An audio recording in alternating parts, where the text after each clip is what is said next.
Assalamualaikum warahmatullahi wabarakatuh. Halo teman-teman semua.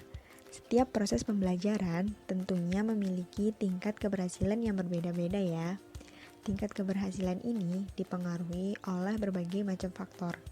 Contohnya, teman-teman pernah kan merasa mengantuk ketika belajar di kelas?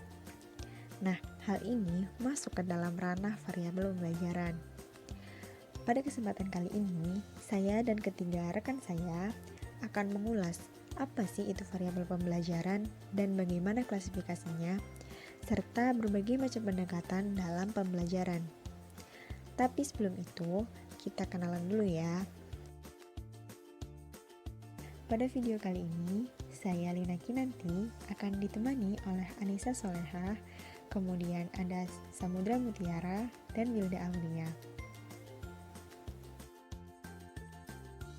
Oke, yuk kita masuk ke pembahasan yang pertama, yakni variabel pembelajaran.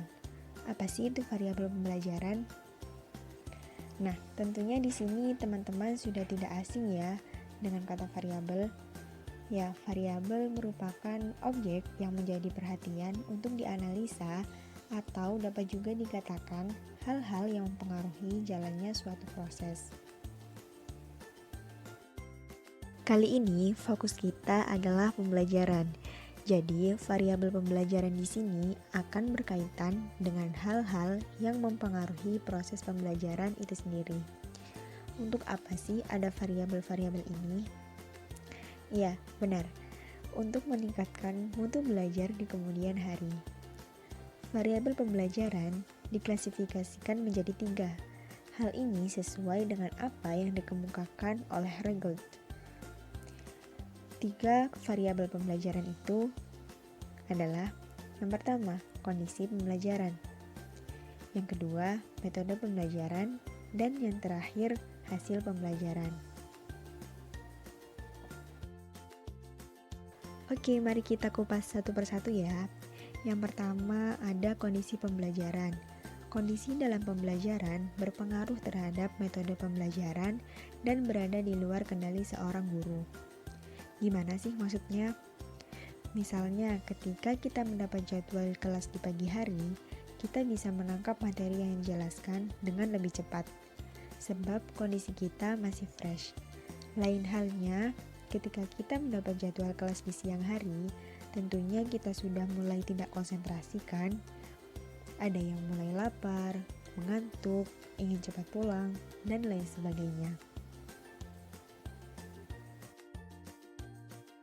Nah, kondisi pembelajaran ini selanjutnya dirincikan kembali oleh Regelt dan Merrill ke dalam 3 bagian.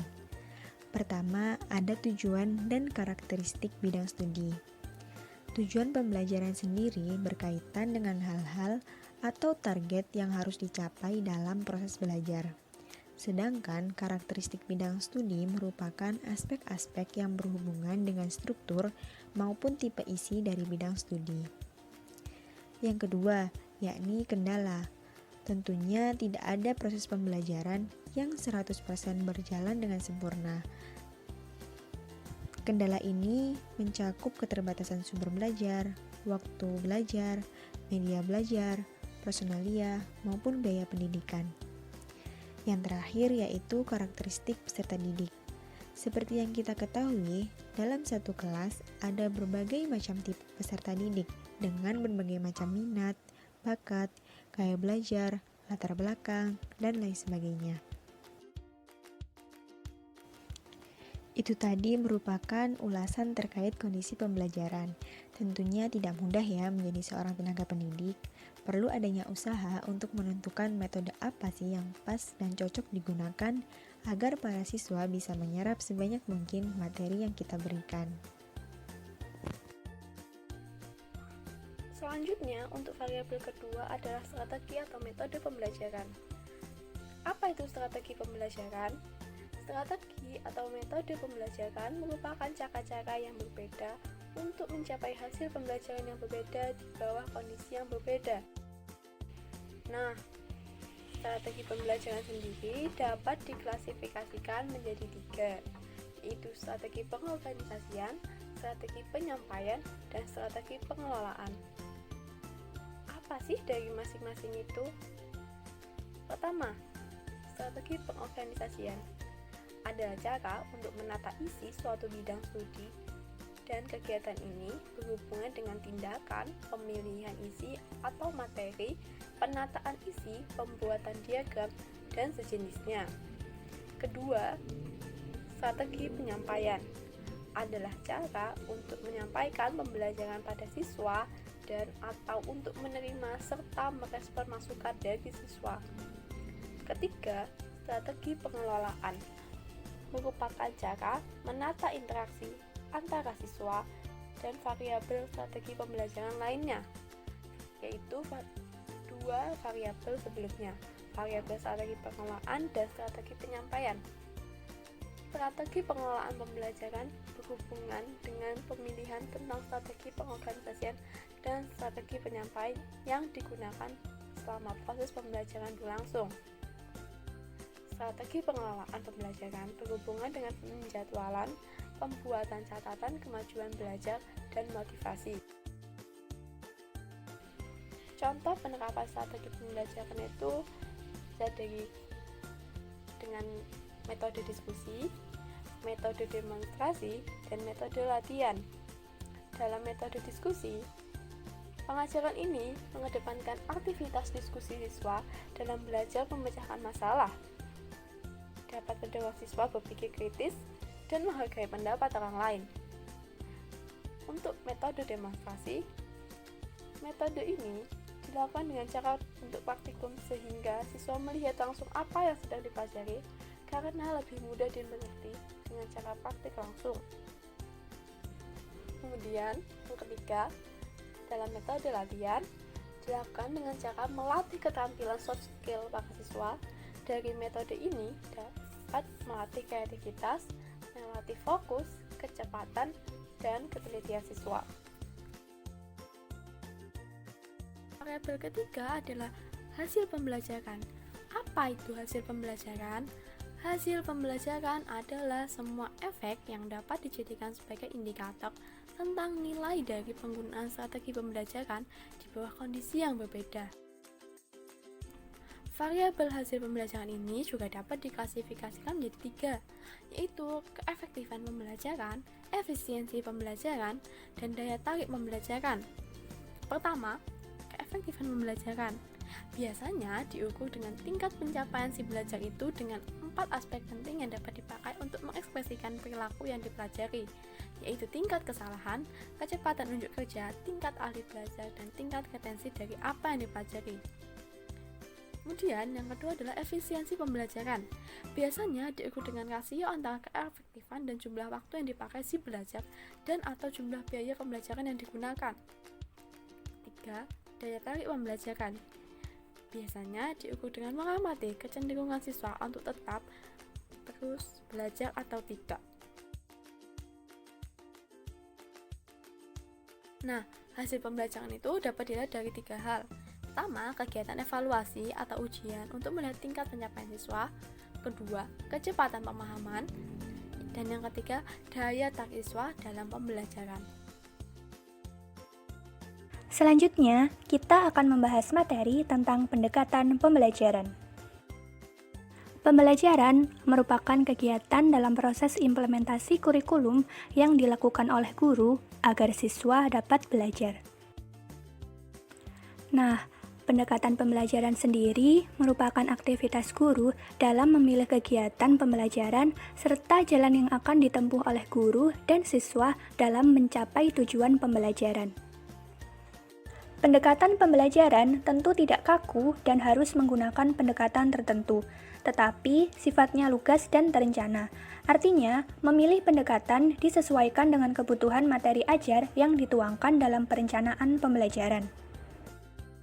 Lalu, apa saja sih jenis dari pendekatan pembelajaran tersebut?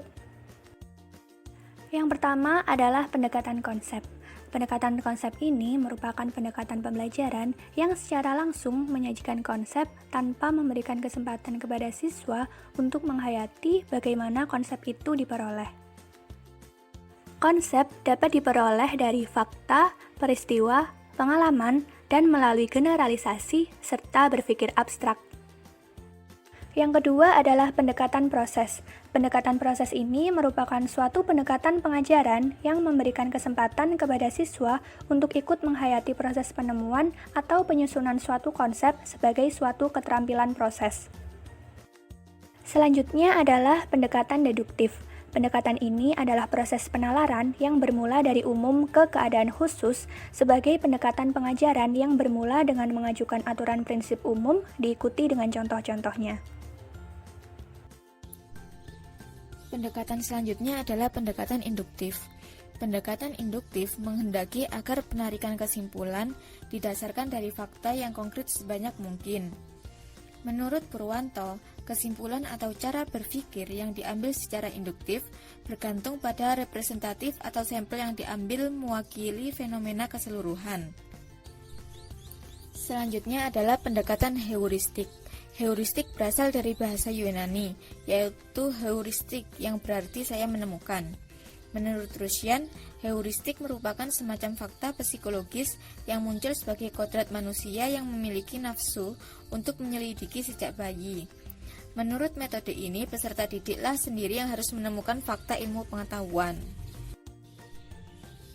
Lalu selanjutnya adalah pendekatan kooperatif.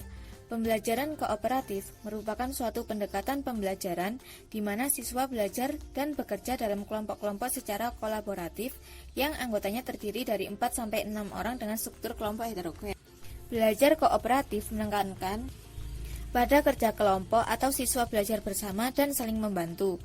Kerja kelompok membuat siswa semangat untuk belajar aktif untuk saling menampilkan diri atau berperan di antara teman-teman sebayanya. Lalu selanjutnya adalah pendekatan jarak jauh. Pendekatan pembelajaran jarak jauh merupakan pembelajaran di mana secara geografis siswa atau pembelajar berada jauh dari fasilitator atau guru dan bekerja atau belajar secara mandiri melalui serangkaian bahan-bahan pembelajaran. Dukungan yang diberikan kepada siswa adalah dalam bentuk bantuan atau tutorial ketika mereka menemukan kesulitan dalam pembelajaran.